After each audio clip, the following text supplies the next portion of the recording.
որոշել են կանանց պահել, չեն հասկանում, որ ուժեղ Հայաստանում կանայք էլ են շատ ուժեղ եւ ընտրակաշառքների վերաբերյալ ուղղակի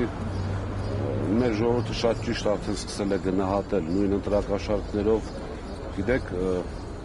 տարեկան բյուջեի հաստատման ժամանակ գումար չունենալով կենսաթոշակները բարձրացնելու համար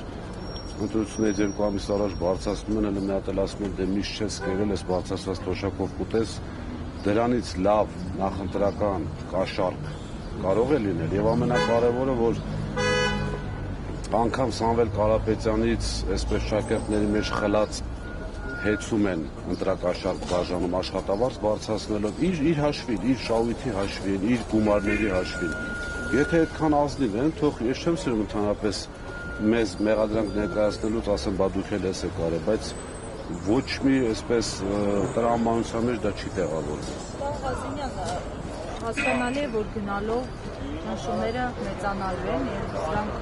դեռևս պրոլոգն են եւ դուք ինչպես եք պատկերացնում ձեր պայքարի հեռանկարը, եթե այս մեթոդներն եք ընտրվել։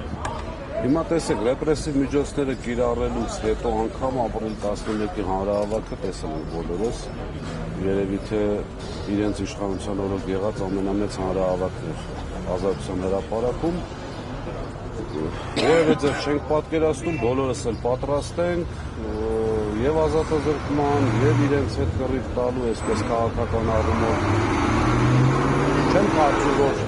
կլինի մարդ, որին տանելուց կամ ազատազրկելու վախի դեպքում մեր կողքին չի։ Տեսակ, որ բոլորը հետ են վերադառնում շարքեր։ Պայքարը չի մարի, եթե օրինակ հենց ղեկավար կազմից սկսեն թիրախավորում անել, բացի Սամվել Կարապետյանից, օրինակ երկրորդ դեմքերի։ Ընտրեմ, մենք պատրաստ ենք նորից ենք կրկնում։ Սամվել Կարապետյանի տարբերություն իրենց առաջնորդի ժողովրդին չթողեց փախավ։ Առաջին ինքը գնաց տեսքերից։ Իսկ արդեն նշանակում է, որ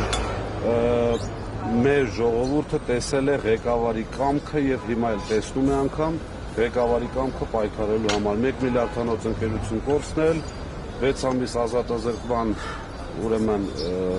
կալանավայրում, մոտավորապես արդեն 4 ամիս տանը, տնային կալանքի տակ, այնպես որ պրոցեսը շատ նորմալ գնում է, այստեղ զարմանալու ոչ մի, շատ կզարմանա, եթե իրենք այսպես ոչ մի ընթացք չտայի, որովհետեւ բանի դեռ կապված։